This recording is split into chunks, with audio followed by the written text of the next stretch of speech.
یکم آزادش.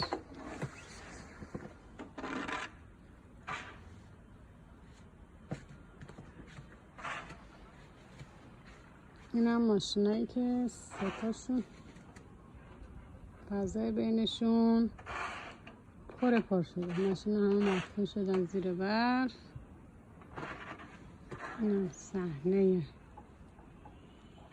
برف، ارتفاع برف.